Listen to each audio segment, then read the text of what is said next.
Hi friends, आज मैं आपको सुनाने जा रही हूँ एक छोटी सी कहानी। स्वाभिमान कैसे विकसित करें। स्वाभिमान खुद अपने बारे में महसूस करने का नजरिया है। जब हम अपने बारे में अच्छा महसूस करते हैं तो हम बेहतर काम करते हैं।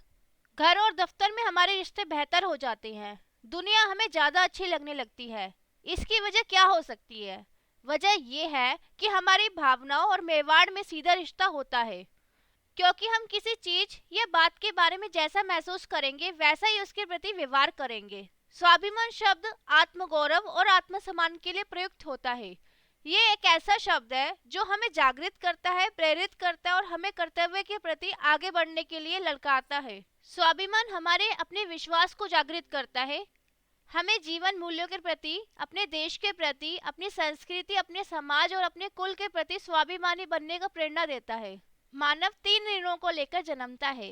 पहला पितृ ऋण, दूसरा ऋण है सामाजिक ऋण। हम जिस समाज में हैं उस समाज को अपने कौशल और विवेक बुद्धि से समाज सेवा करने में स्वाभिमान की पवित्र भावना रखे। हमारे ऊपर तीसरा ऋण है राष्ट्र ऋण। हम अपने राष्ट्र में रहकर उसके अन्न और जल से पोषण प्राप्त करके अपने परिवार और अपने समाज के विकास में सहयोगी बनते हैं। इसलिए उस राष्ट्र अभिमान को जागृत रखना चाहिए। राष्ट्र पर किसी भी प्रकार की आपदा या परतंत्रता आए तो राष्ट्र को स्वतंत्र कराने के लिए अनेक राष्ट्रभक्तों व विवेकी पुरुषों ने सब राष्ट्र अभिमान के वशीभूत होकर अपने को उत्सर्ग कर दिया। ऐसा स्वाभिमान हमारे विवेक को प्रकाशित करता है। अगर हम अच्छा स्वाभिमान जल्दी बनाना चाहते हैं तो इसका सबसे अच्छा तरीका ये है कि हम कुछ काम ऐसे लोगों की मदद के लिए करें जो उसका बदला ना तो पैसों से ना ही कुछ और देकर चुका सके। स्वाभिमान से प्रेरित एक छोटी सी कहानी। एक रवि नाम का व्यक्ति था। वह ऐसा कार्य करना चाहता था जिससे सभी का भला हो और वह ऐसी मदद करना चाहता था जिससे लोगों के जीवन में नजरिया और आत्मसम्मान विकसित हो। कुछ साल पहले रवि ने कैदियों के नजरिए और आत्मसम्मान विकसित करने के तरीके सिखाने का एक कार्यक्रम चलाया। रवि ने कुछ हफ्तों में इतना कुछ सीखा जितना कि वह सालों में नहीं सीख सका था। 2 सप्ताह तक कार्यक्रम में भाग लेने के बाद एक कैदी ने रवि को रोककर कहा, रवि, मैं कुछ ही हफ्तों में जेल से रिहा होने वाला हूँ। रवि ने उससे पूछा कि उसने नजरिया बनाओ कार्यक्रम में क्या सीखा। सुरेश कुछ सोचता रहा। उसके बाद सुरेश ने कहा कि वह अब अपने बारे में अच्छा महसूस कर रहा है। रवि ने कहा, मेरे लिए इस अच्छा शब्द का कोई मायने नहीं है। मुझे ये बताओ कि तुम्हारे व्यवहार में क्या खास बदलाव आया है। दरअसल रवि का मानना यह था कि यदि सीखने वाले के व्यवहार में बदलाव ना आए तो ये नहीं माना जा सकता कि उसने वास्तव में कुछ सीखा है। सुरेश ने रवि से कहा कि मैं अब हर रोज बाइबल पढ़ता हूँ।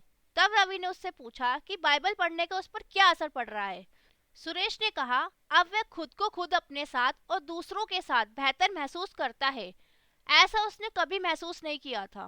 रवि ने कहा, यह तो ठीक बात है, लेकिन सबसे जरूरी यह है कि जेल से छूटने के बाद तुम क्या करोगे। उसने कहा कि वह समाज का एक अच्छा जिम्मेदार सदस्य बनने की कोशिश करेगा। रवि ने अपना सवाल फिर दोहराया तो उसने फिर वही जवाब दिया। रवि ने एक बार फिर पूछा, जेल से छूटने के बाद तुम क्या करोगे। जाहिर सी बात है कि रवि किसी अलग जवाब का इंतजार कर रहा था, लेकिन इस बार उसने गुस्से से भरी आवाज में कहा, मैं समाज का एक जिम्मेदार सदस्य बनूंगा।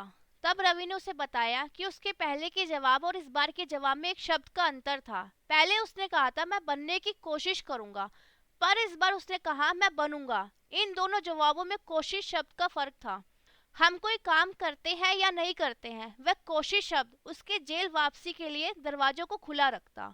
हमारी बातचीत सुन रहे एक दूसरे कैदी ने रवि से पूछा, रवि, क्या तुम्हें ये सब करने के लिए कुछ मिलता है। रवि ने उससे कहा कि मुझे यहाँ पर जो भावनात्मक संतुष्टि मिल रही है वह पैसे से ज्यादा कीमती है।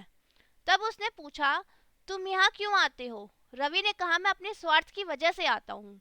मैं इस दुनिया को जीने के लिए एक बेहतर जगह बनाना चाहता हूँ। इस तरह की आत्मसंतुष्टि लाभदायक होती है। कहा जाए तो हम व्यवस्था में जो लगाते हैं हमको हमेशा उसका पुरस्कार भी मिलता है, और कई बार तो वह हमारे लगाए गए से बहुत अधिक होता है। लेकिन हमको लगाते समय बदले में कुछ पाने की इच्छा नहीं रखनी चाहिए। एक और कैदी ने कहा, लोग जो करते हैं वह उनका निजी मामला है। अगर कोई नशीली दवाई लेता है तो उससे तुम्हारा क्या लेना देना है। तो उन्हें उनकी हाल पर क्यों नहीं छोड़ देते हो? रवि ने जवाब दिया, मेरे दोस्त, हालांकि मैं तुमसे सहमत नहीं हूँ, फिर भी मैं तुम्हारी बात मान लूंगा कि उससे मेरा कोई लेना देना नहीं है। लेकिन क्या तुम ये मुझे गारंटी दे सकते हो, जब भी कोई नशीली दवाई खाकर कार चलाएगा तो उसकी कार केवल पेड़ से टकराएगी? तुम इसकी गारंटी दो तो मैं तुम्हारी बात मान लूंगा। अगर तुम ये गारंटी नहीं दे सकते कि उस कार से टकराकर तुम, मैं या हमारे बच्चे मौत के शिकार नहीं बनेंगे, तो फिर मेरा यकीन करो कि उस बात से मेरा संबंध है। मुझे उस आदमी को सड़क से दूर रखना होगा। ये मेरी जिंदगी है, मैं जो चाहे वही करूंगा। इस एक जुमले ने फायदे से अधिक नुकसान किया है। लोग शब्दों की सच्ची भावना की उपेक्षा कर देते हैं और उसका मतलब अपनी सुविधा के अनुसार निकाल लेते हैं। ऐसे लोगों ने इस जुमले को स्वार्थ से जोड़ दिया है, जिसका बुरा असर न केवल उन पर बल्कि उनके आसपास के पूरे माहौल पर पड़ता है। ये लोग भूल जाते हैं कि हम अलग थलग नहीं रहते हैं। आप जो करते हैं उसका असर मुझ पर पड़ता है और जो मैं करता हूँ उसका असर आप पर पड़ता है। हम सब एक दूसरे से जुड़े हुए हैं। हमें ये महसूस करना होगा कि धरती में हम सभी की साझेदारी है। हमें जिम्मेदारी से व्यवहार करना सीखना होगा। दुनिया में दो तरह के लोग होते हैं, देने वाले और लेने वाले। लेने वाले अच्छा खाते हैं और देने वाले अच्छी तरह सोते हैं। देने वालों में ऊंचे दर्जे का आत्मसम्मान की भावना होती है। उनका नजरिया सकारात्मक होता है। ऐसे लोग समाज की सेवा करते हैं। समाज की सेवा करने वालों से मेरा मतलब है राजनीतिक बन बैठे उन घटिया दर्जे के पाखंडी नेताओं से नहीं है, जो दूसरों की सेवा करने का नाटक करते हुए खुद की सेवा करे। इंसान होने के नाते लेन देन हम सबको करना पड़ता है, लेकिन ऊंचे दर्जे के आत्मसम्मान वाला स्वस्थ शख्सियत वह होता है जिसे केवल लेने को ही नहीं बल्कि देने की भी आवश्यकता महसूस होती है। रवि उस समय एक उदाहरण देता है। एक आदमी अपनी नई कार धो रहा था। तभी उसके पड़ोसी ने पूछा, आपने ये कार कब खरीदी? उस आदमी ने जवाब दिया, इसे मेरे भाई ने दिया है। पड़ोसी ने कहा, काश मेरे पास भी ऐसी कार होती। इस पर उस आदमी ने कहा, आपको ये सोचना चाहिए था कि काश मेरा कोई ऐसा भाई होता। पड़ोसी की पत्नी उनकी बातचीत सुन रही थी।